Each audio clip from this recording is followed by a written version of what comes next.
Watch out for this car. The better I get to know the Volvo EX60, the more I want to have it in my garage, and at the same time, the more it scares me. Welcome to a world where the software was created first, and only then were wheels and a steering wheel added to it. A world that fascinates but also gives you chills. Welcome to the Volvo EX60 test, and if you're new to my channel, my name is Zakar Off. Let's get started.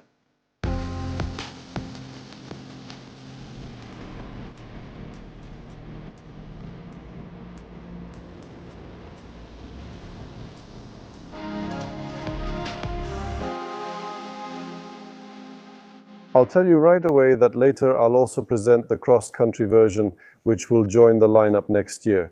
But first, a surprise. Well, besides the car itself, Volvo gave me what you could call its disassembled conscience. Here we see one big aluminum mega casting. Thanks to it, the rear of the car doesn't have to be welded and riveted from many pieces. The car is getting lighter, stiffer, and cheaper to produce, but there's also a downside. More on that in a moment. There's also a cell-to-body type battery, which means it's an integral part of the chassis. And again, this saves weight and increases stiffness, but once more, there's a downside. And I'll get to that in a moment. Here we have an electric motor, interestingly made in Poland. And finally, you might recognize the famous three-point seat belts invented by Volvo in 1959. And now Volvo is taking another step. Here we have smart seat belts. Information about your height, your weight, and your seating position is sent to the computer, which then adjusts how tightly the seatbelt should tighten if necessary. If you weigh 50 kilos, this seatbelt won't break your ribs. Otherwise, it will pull tighter. As you can imagine, in this case, there's another side to the coin. I'm heading back to the EX60 now. I'm passing the standard version, cross-country. I have to go one floor up to the recording spot. And on the way, I'll tell you about artificial intelligence. When we think about artificial intelligence in a car, the first thing that comes to mind is access to a chatbot via the internet. But in this case, artificial intelligence actually lives in this car. It has very powerful processors. It processes data from all the sensors and cameras. And you can not only ask it to open the window, even in Mandarin, but it will also be the one to make a decision in case of an extreme situation on the road, for example, to avoid an obstacle. But let's get back to the car. EX60 obviously refers to the XC60, but it has a wheelbase that's 10 centimeters longer. It's only a few millimeters short of the XC90. It's also 2 centimeters lower than the XC60, and that's on those huge 22-inch wheels. It gives more of a sporty wagon vibe, I think, rather than an SUV ready for off-road driving, you know what I mean. The car's low silhouette or the flush door handles mean lower air resistance. The door handles look like this, as you can see. Just look at the side mirrors. There's not a gram of unnecessary plastic around them, because they have to create as little resistance as possible. We also have these shutters that reveal the radiators only when it's necessary. And that's how this car achieves a drag coefficient of 0.26. There's one more trick that makes this value so good: no roof rails. Of course, you can install roof rails if you want, but only in the proper mounts directly in the glass roof. Another thing is the lack of a protruding LiDAR like in the XC90, or at least in last year's XC90S, after parting ways with the company Luminar, which supplied the LiDARs. Volvo decided to go with a system of cameras and sensors plus AI. So a bit less hardware on display, a bit more computing. And that's funny because until recently, Volvo claimed that Tesla was wrong. And that autonomous driving isn't possible without LiDARs, well, unless we're tying our shoelaces on the sidewalk, because in the top Ultra version, the Pixel HD Matrix has 25,600 pixels, which of course improves driving safety at night. The new SPA3 platform is also debuting along with the X60, and I'll tell you about it. Traditionally, with the hood raised, although of course in this car, under the hood you'll find at most a frunk, yes? But let's see where you open the hood. Oh, here's the lever to unlock it. What does that tell us? The Volvo arrow, of course, on the right side. Such a small thing, but a nice detail. So let's pretend the engine is right here. in this P12 powertrain, it's actually underneath here as well. And we'll talk about the technical details. Hi, this episode is sponsored by wehis.pl, as I've mentioned many times in other videos, as you may already know. On Wehis, you'll find cars at great prices, often the lowest on the market. But their low price approach goes even further now. Well, you can get any car even cheaper.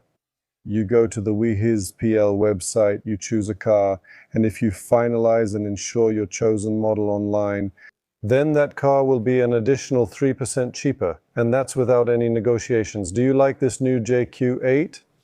The market price is, let's say, 219,900 PLN. However, if you decide to buy this car online with financing and insurance, then the starting price will drop by 3% to 213,303 PLN, and over 6,000 PLN stays in your pocket. But what if, by some miracle, you manage to negotiate an even better price with the dealer? Then you can contact WeHizPL with the dealer's offer. And at WeHizPL, they'll finance that car for you for 3% less than the lowest offer you managed to find. Why does it work? Because you get the whole package in one place: the car, financing, and insurance. It's faster, simpler, and fully online. And that means cheaper too. So next time, when you see car prices, remember one thing: with WeHiz, it's cheaper than the cheapest. Link in the description, check it out. So, the base version of the EX60 has 374 horsepower and rear-wheel drive. On the other hand, the top P12 AWD version has as much as 680 horsepower and does 0 to 100 in 3.9 seconds.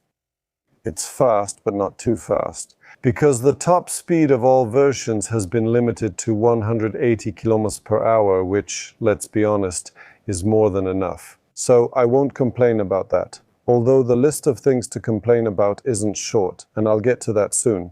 First, a few words about charging. We have an 800-volt architecture here, which allows you to add 340 kilometers of range in just 10 minutes. So we're already talking about times and ranges comparable to internal combustion cars.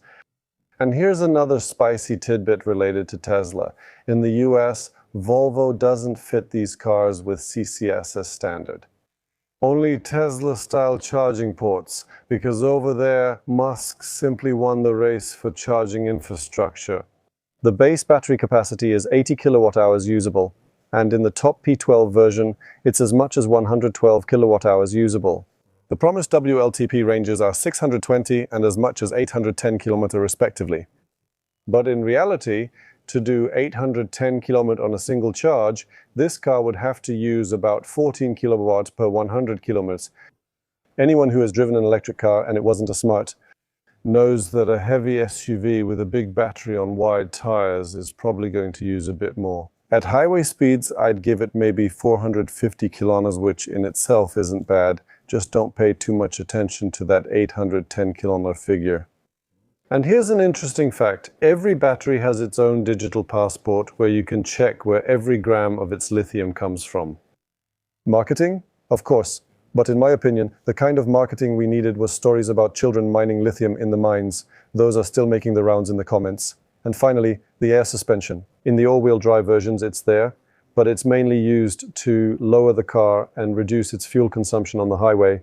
And here, I think it's worth going back to the cross-country version, which is quite an exception in itself. Because after all, off-road versions among electric cars are extremely rare. Here, our starting point is 2 cm of extra ground clearance, and the air suspension adds another 2 cm on top of that. Plus, most likely, there will be a much higher tire profile, which will probably add another couple of centimeters. Besides that, the air suspension can lower this car by a full 6 centimeters. So even across country on the highway will be able to use less fuel. And that sounds very good, but it's time to complain. I promised. Let's maybe start with this big casting. The mega casting is light, stiff, and unrepairable. If another car hits the back of our Volvo EX60, the insurer might write it off. The insurance policy will cost more, so fewer people may want to buy a used one, leading to a bigger loss in value.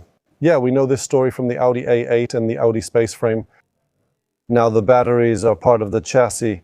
Volvo used special steel reinforcements around the battery pack to protect it.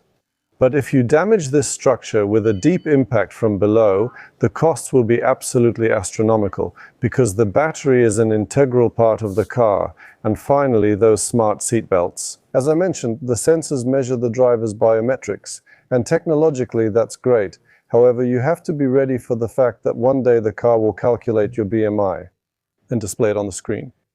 And artificial intelligence could then choose a diet for you, right? I'm going back upstairs to the test car now.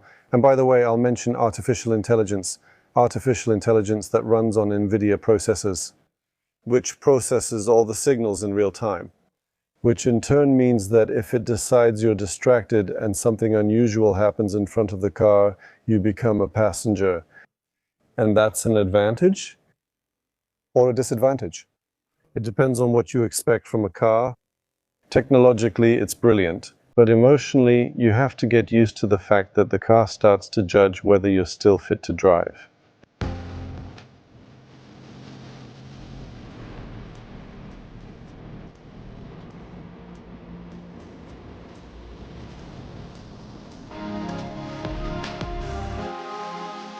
The interior doesn't go for that classic chrome and leather luxury. Volvo really promotes Nordico fabrics here. Wool, recycled materials. Although Napa leather is of course available as an option. 4 physical buttons for controlling the windows have returned to the doors. We also have physical buttons on the steering wheel, as well as the most important knobs and buttons under the screen, but the rest is on the screen. Besides that, here we have absolute sterile purity of form. Interestingly, even the top version doesn't offer seat massage as an option. To reduce weight and power consumption, Volvo dropped the pneumatic massage system in every version of the EX60. As a consolation, in the version with the Bose system, you'll get speakers built into the headrests. You could say that this interior isn't too complicated or Byzantine, but you definitely can't say it's modest or not luxurious. We have wood here. Everywhere you might need it, you get leather and soft padding with foam underneath here as well. So wherever we touch the car, we won't experience any discomfort. But in all other places, we focus on eco-style. That means no excess leather. That means fabrics or other materials like anodized aluminum, for example. There are also interesting details that add to the cabin's upscale feel. Although, looking at this little screen, I think it will get mixed reactions, especially compared to other options on the market, where displaying the most important information, like in Neue Klasse, already seems to be on another level. Anyway, the most important information is right here in front of us, clear as day, and you can't deny that. When it comes to the fit and finish, everything is put together in such a way that you really can't break it off easily. And it doesn't really creak either, even when we pull on those parts of the plastic that stick out a lot. By the way, here's a cool feature, take a look. Oh, a little storage compartment like this. Here we have another storage compartment. As you can see, it's illuminated. This one is lined with wool. I think that's what it looks like, another storage compartment. You can put an expensive handbag here to avoid scratching the bottom. Here we have, a 2-cup holder setup, and of course the door pockets, which are also spacious. And when it comes to the 2-meter tall person test, now I have the steering wheel pulled up and towards me electrically as far as it goes. And look at how much room there still is. You could move back even further here, but I won't artificially take away space from the passengers in the back. I still have plenty of space for my knees here. I could go even deeper. And above my head, well, listen, I don't have enough fingers to count the space. So I would say there are 6 fingers of free space. In the back, as in an electric car, we have a flat floor. We have heated outboard seats. We also have a 3rd climate control zone. 2 air vents, 2 USB ports. 1 more little extra compartment. An extra pocket and another one. Rather symbolic door pockets. Oh, now you can see it. And frameless windows. Did I mention the frameless windows? I just did. There you go. And plenty of space for both your knees and your feet. And now I'll turn the camera around, as well as above your head. And here again, there's a lack of... No, actually there isn't. This time there's not a lack. There's just enough space for 5 fingers, just right. And a big sunroof, which you can darken or brighten electrically here. Now the trunk. In the back we have 634 liters of capacity. And after folding down the rear seat backs, even 1,637. Here we have electric control for the tow hitch too, which we can extend like this. And in the same way, listen, we can retract it electrically. Here you go.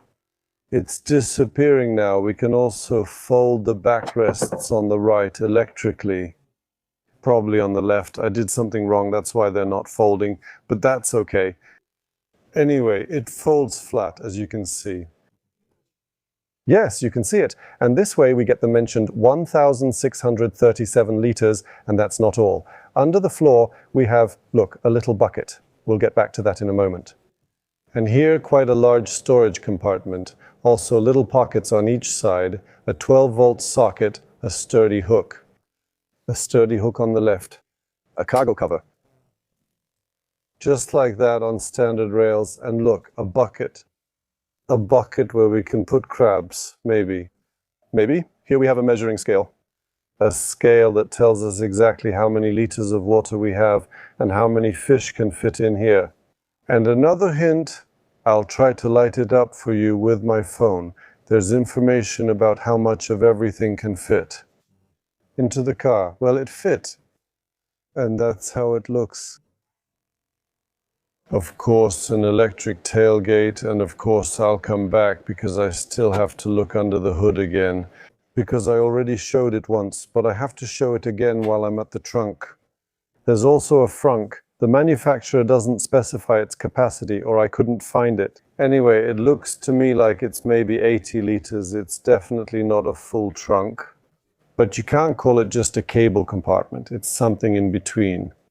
Pricing for this car starts at 281,000 zlotys, and here we already have excellent audio, a 22 kW charger, a heat pump, and plenty of other gadgets. However, the top Ultra version with the most powerful motors and the largest battery costs from 350,000 zlotys.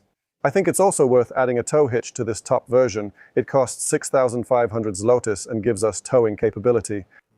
That's up to 2,400 kilograms, which is, in my opinion, one of the highest figures among electric SUVs.